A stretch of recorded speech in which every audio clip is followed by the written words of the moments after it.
E hoje nós damos início ao nosso grande módulo de botânica. Então a gente começa pela anatomia vegetal. Nessas aulas aqui iniciais, eu vou dar uma ênfase apenas na morfologia, na parte de composição, a parte de estrutura do vegetal.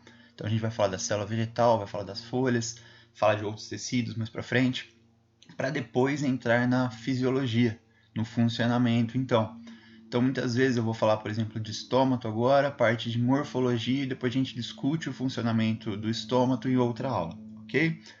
A célula vegetal, ela diferencia da célula animal em alguns aspectos. Então, a gente começa com essa diferenciação entre célula animal e célula vegetal. E para isso, eu trouxe para vocês um esqueminha aqui de como seria uma célula vegetal generalizada. Então, ela tem os componentes básicos de uma célula animal. Então, ela tem ali, igual uma célula animal, então ela vai ter membrana plasmática, citoplasma e as organelas membranosas, ou as organelas citoplasmáticas. Então, essa célula vegetal, se ela se assemelha nesse aspecto à célula animal, então ela tem ali o material genético disposto num núcleo, já que ela é eucariótica, assim como os animais. Ela tem ali mitocôndria, tem o complexo de Golgi, que pode ser chamado de dictiossomo nessas células vegetais. Tem aqui os ribossomos, tem o retículo endoplasmático e tem as organelas básicas de uma célula animal. Como diferença aqui, ela vai ter uma parede celular, ou essa parede celulósica, também chamada de membrana esquelética. Ela vai ter os cloroplastos, ou os plastídeos de forma geral, e ela tem aqui o vacúolo, geralmente central, para reserva, para algumas coisas de balanço hídrico, que a gente vai ver daqui a pouquinho, tá? Então, essa célula vegetal ela vai ser aqui dividida em duas partes. A gente pode chamar tudo que tem dentro da célula vegetal, incluindo membrana plasmática, citoplasma e os componentes do citoplasma aqui, a gente pode chamar isso aqui de protoplasma. Então, protoplasma é tudo que está vivo dentro da célula vegetal. Já a parede celular, essa segunda divisão, é a parte morta da célula vegetal. Ok? Então a gente estuda hoje um pouquinho dos componentes internos dessa célula, falando principalmente aqui de cloroplastos, porque eles vão ser de fundamental importância na fisiologia quando a gente falar de fotossíntese, certo? Bom, tomando como base então, de fora para dentro, a gente encontra a parede celular. Essa parede celular que garante uma sustentação para a planta, garante ali uma resistência a grandes tensões que ela sofre ao longo da vida dela. Só que ela ao mesmo tempo é permeável, ela garante ali a passagem de algumas substâncias entre as células, que elas têm poros entre elas, e ela é elástica. Essa parede celular, ela é morta, é um tecido morto no vegetal, e ela é composta principalmente por celulose e hemicelulose e alguns componentes de pectina, como vocês podem ver aqui também. Ó. Essa aqui é um polissacarídeo com uma molécula bem grande de várias glicoses, né? Ela tem ali na sua composição cutina e suberina, que é aqui uma camada impermeabilizante dentro da parede celular já, que garante, por exemplo, a casca da árvore, que é o suber, né? Suberina vem aí de uma composição mais dura, mais resistente do que a celulose. E a gente pode ter aqui uma deposição de lignina nessa parede celular. E uma grande deposição de lignina em qualquer tecido vegetal garante com certeza a morte deste tecido vegetal, certo? Vamos dar uma olhadinha nesse esquema aqui da direita em cima. A gente percebe que tem dois tipos de parede celular. A parede celular primária, ou a membrana esquelética primária, e a parede secundária, ou membrana esquelética secundária. A primeira coisa que forma num vegetal na divisão é a lamela média. É aquela que vai dividir esse célula vegetal em duas células primárias. Quando ocorre essa divisão, automaticamente a própria membrana plasmática ela começa a secretar a parede primária. A parede celulósica primária ela é típica de células vegetais jovens. Então, ela está presente principalmente em células mais elásticas, células que vão crescer, células que vão se diferenciar em outras células. Então, aqui a gente tem um vegetal jovem com a parede primária. Conforme esse vegetal vai crescendo, essas células vão ficando mais rígidas.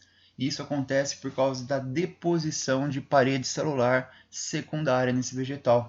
pode ver que ela é mais espessa do que a parede primária e ela sim garante a morte deste tecido vegetal, certo? Garantindo uma maior sustentação, uma maior proteção para esse vegetal então. Olhando aqui um outro esqueminha dessa parede solar, a gente encontra aqui então a lamela média, aqui em mais escuro no centro.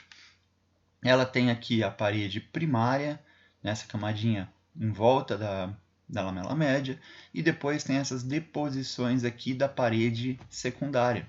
Então a gente tem aqui, ó, lamela, parede primária e mais externa, parede secundária. Então, se vocês repararem entre as células vegetais, que a gente tem, por exemplo, essas 5 células mostradas aqui, tem buraquinhos entre elas, que são os poros.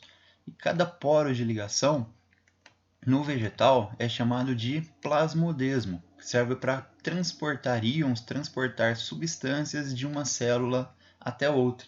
Então são esses plasmodesmos que deixam a parede celular permeável, certo? Então aqui está a estrutura básica da parede celular. Lembra que ela é dividida em primária para vegetais jovens e secundárias para vegetais adultos.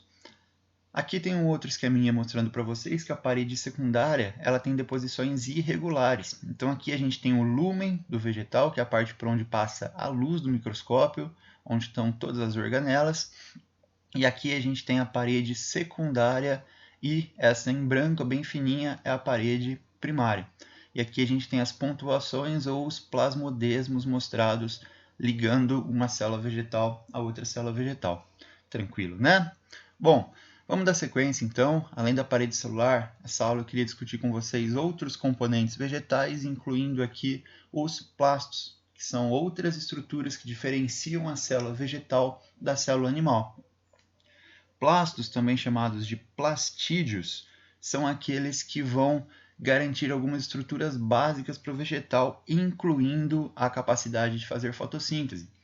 Então a gente tem aqui basicamente 4 tipos de plastos que podem ser encontrados no vegetal. O primeiro deles, chamado de proplastídeo, eles são plastos, como que eu vou falar, não diferenciados. Então são plastos que estão em células jovens, em grande quantidade, eles são transparentes e numerosos dentro da célula e eles podem se diferenciar em outros tipos de plastos. Então a célula jovem vegetal, ela tem o proplastídeo, ou o proplasto aqui como está escrito para vocês. Conforme ela vai envelhecendo, ela vai se tornando uma célula mais adulta, entre aspas, né? Ela vai se diferenciar aqui em leucoplasto, ou cromoplasto, ou cloroplasto. Então, o leucoplasto, como está mostrado aqui, ele garante a estocagem. Ele vai estocar determinados componentes que a planta precisa para sobreviver. Então, ele vai estocar amido, vai estocar óleos, vai estocar até outros tipos de plastos dentro dele, tá? Então, esse leucoplasto aqui, ele vai ser restrito principalmente a algumas áreas do vegetal, principalmente caule e raiz. Por exemplo, uma batata está cheia ali de leucoplasto com amido dentro dela, ok? O cromoplasto é aquele que garante cor para determinadas coisas do vegetal, por exemplo, uma flor ou algum vegetal comestível que a gente tem aí que tem uma cor diferenciada, uma beterraba, por exemplo.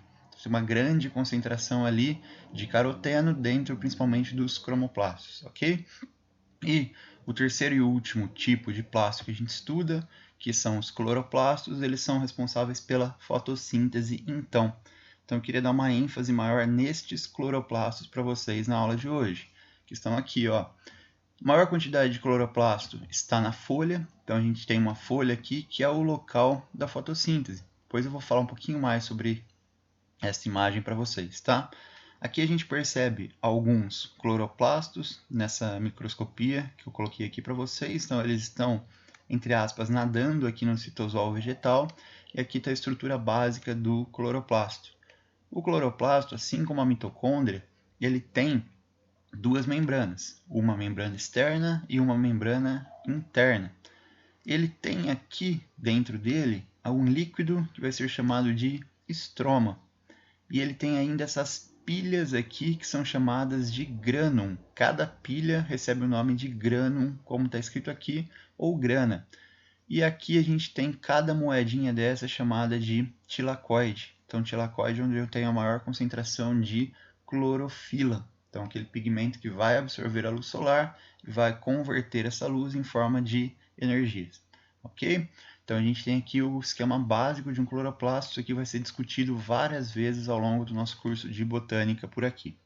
Então, continuando aqui, uma outra estrutura que é típica de célula vegetal, que não tem célula animal, tem alguns seres eucariontes unicelulares, por exemplo, protozoários, mas aqui eu vou destacar apenas os vacúolos vegetais, tá? O vacúolo, geralmente ele é central na célula vegetal, como está mostrado esse daqui, pode ter um ou vários em cada célula, só que todo vacúolo vai ser revestido por uma membrana, que essa membrana é chamada de tonoplasto. Então, cuidado que tonoplasto não é um tipo de plasto e nem um tipo de vacúolo. É o nome do revestimento deste vacúolo central que está aqui. E ele vai servir aqui para reserva de água ou de ar, principalmente, e para balanço hídrico. Então, a osmose vegetal, que a gente já estudou isso daí um pouquinho, tem a ver com o aumento ou diminuição do volume do vacúolo. Então, por exemplo, aqui tem uma célula em um meio isotônico. Quando a gente coloca esta célula em um meio hipotônico, o meio joga água para dentro dela. Então, este vacúolo acumula água e ele ocupa quase todo o espaço aqui do protoplasto vegetal. Quando a gente tem essa célula colocada em um meio hipertônico, olha o que acontece com o vacúolo aqui, ó. Ele perde toda a reserva de água que tinha dentro dele para tentar deixar aqui um meio interno isotônico, então, certo? Então, vacúolos aí a gente tem um balanço hídrico, tanto para células vegetais quanto para eucariontes protozoários, que a gente tem também esses tipos de vacúolos contráteis ali, que são outras estruturas, tá? Então, não vamos confundir estes vacúolos vegetais com vacúolos contráteis de protozoários, não. Outro órgão que eu queria falar para vocês hoje é sobre a folha vegetal.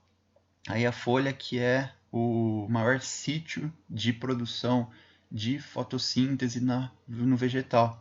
Então é a folha que vai ter a clorofila, que absorve a luz solar, absorve gás carbônico, absorve a água e faz a fotossíntese produzindo glicose mais oxigênio e água. Então aqui a gente tem a formulinha básica da fotossíntese. Então gás carbônico mais água, através da luz e da clorofila, produz aqui a glicose, água mais o oxigênio.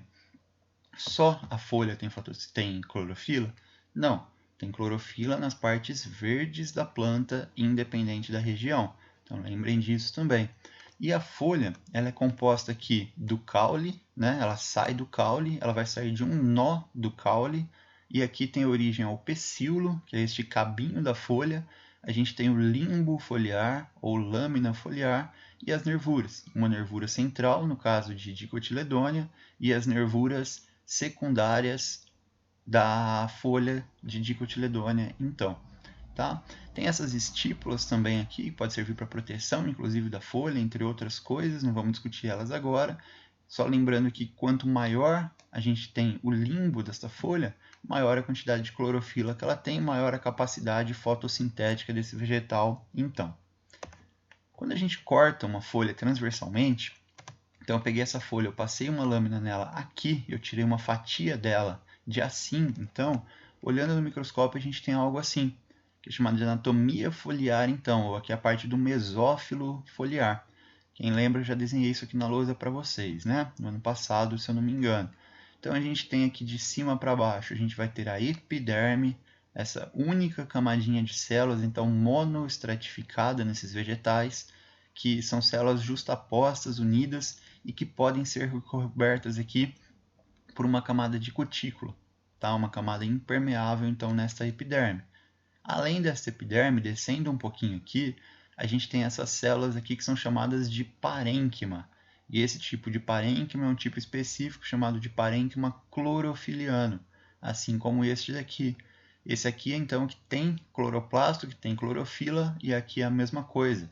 Esse daqui ele forma uma espécie de parede, uma espécie de bloqueio aqui, e ele recebe o nome de parênquima clorofiliano palissádico. Tá? Então esse daqui é o parênquima clorofiliano palissádico. Olha ele aqui, ó, toda essa camada de células alongadas justapostas aqui. Pode ter mais de uma camada, inclusive, não só uma, como está mostrado aqui. Aqui mais embaixo a gente tem esse parênquima clorofiliano chamado de lacunoso. Por que chama lacunoso? Porque ele forma lacunas, como a gente pode ver aqui. Espaços vazios que vão se encher de água, por exemplo, quando esse vegetal está bem irrigado. Além disso, ela tem aqui um corte da nervura central. Então, pegou este corte aqui, ó. A gente está vendo essa nervura central, por exemplo, naquele corte. E a gente tem aqui os vasos condutores dentro dessa nervura. Tem xilema e floema. Aqui transportando a seiva bruta, água mais sais minerais, e aqui a seiva elaborada, principalmente glicose, então, tá? Ela pode ter alguns pelinhos aqui, como esse número 8, chamado de tricoma vegetal, principalmente para proteção desta folha, tanto na parte de cima quanto na parte de baixo. E na parte principalmente de baixo da folha, ela pode ter aqui a repetição dos parênquimas ou não, deste palissádico, e tem essa estrutura 7, que está mostrada aqui, que é o estômato, então, para a gente já quase terminar aqui nossa primeira aula de anatomia vegetal. Esse estômato aqui, ele vai ter a função de trocas gasosas nesse vegetal. Então, ora, esse estômato pode estar aberto ou fechado de acordo com alguns fatores internos e externos da planta. E esse estômato aqui, se vocês repararem, vamos olhar aqui no número 7 embaixo, ele vai ter um espaço vazio em cima. Essa câmara aqui vai ser chamada de câmara subestomática, que é a câmara que está abaixo do estômato. Então, esta câmara aqui garante para o estômato se ele vai abrir ou fechar de acordo com a quantidade de água dentro do vegetal, por exemplo. Então, mudando de slide aqui um pouquinho, a gente tem um outro esquema desta folha. Peguei aqui um quadradinho dela, a gente está vendo tridimensional aqui. Então, tem a parte da epiderme, bem fininha aqui, ó. Tem uma cutícula mais externa, tem o parênquima clorofiliano palissádico, o parênquima clorofiliano lacunoso. Aqui eu tenho um estômato que está tendo troca gasosa, entrando gás carbônico e saindo oxigênio, por exemplo. E aqui eu tenho uma nervura com os vasos condutores. Então eu tenho xilema e floema. Outro esqueminha para vocês entenderem: epiderme, a cutícula, parênquima clorofiliano palissádico, ou clorênquima também, né, palissádico, e aqui o parênquima clorofiliano lacunoso com os vasos de condução de seiva. E aqui a gente tem novamente uma repetição da epiderme. Não mostrou nenhum estômato aqui, mas provavelmente em algum lugar aqui teria algum estômato representado, tá? Os estômatos, se a gente olhar eles então, dá uma olhadinha aqui na composição básica, a gente tem aqui o ostíolo, que é o buraquinho desse estômato, e a gente tem duas células guarda, ou células estomáticas aqui, que são aquelas que vão garantir a abertura ou o fechamento do estômato. Se estas células estão cheias de água, elas ficam túrgidas, então o estômato abre o ostíolo. Se elas estão murchas, se essas células têm pouca água, por exemplo, dentro delas, o estômato acaba fechando, de acordo com esse esquema aqui, ó. Então a gente tem o ostíolo dele aberto quando estas células estão túrgidas, tem alta pressão aqui dentro delas. E os estômatos estão fechados quando as células guarda estão com baixa pressão ou não estão túrgidas. Elas estão flácidas ou murchas. Ok? Então lembra que ele também tem cloroplasto e ele participa também da fotossíntese aqui. Então tem a entrada de gases e a saída de gases e de água também pelo estômato. Tem a transpiração estomática também, como a gente vai ver na fisiologia vegetal. Aqui mais um esqueminha. Tem, por exemplo, a câmara subestomática, duas células guarda e o ostíolo. Quando o vegetal está bem irrigado, que ele está em um ambiente que tem bastante água para ele, as células aqui trazem a água para esta câmara subestomática. Automaticamente, essas células guarda recebem a informação de que aqui tem água, elas ficam túrgidas e o estômato se abre. Então, quando tem água, o estômato abre. Quando não tem água, o estômato fecha. Então, além da água aqui, a luz influencia na abertura e fechamento do estômato também. Quando tem luz, o estômato vai abrir. Por que ele abre? Porque a luz induz a fotossíntese. Então, precisa de gás carbônico entrando por aqui. Então, ele abre para garantir uma maior fotossíntese para aquele vegetal. Certo? De anatomia, a gente tem que lembrar aqui da estrutura dele, formado do ostíolo, as células guarda, tem células companheiras em volta aqui também, e que ele serve para trocas gasosas. Outros detalhes de abertura e fechamento de estômago a gente fala em uma aula de fisiologia, certo? Então, gente, por hoje é só e até a próxima.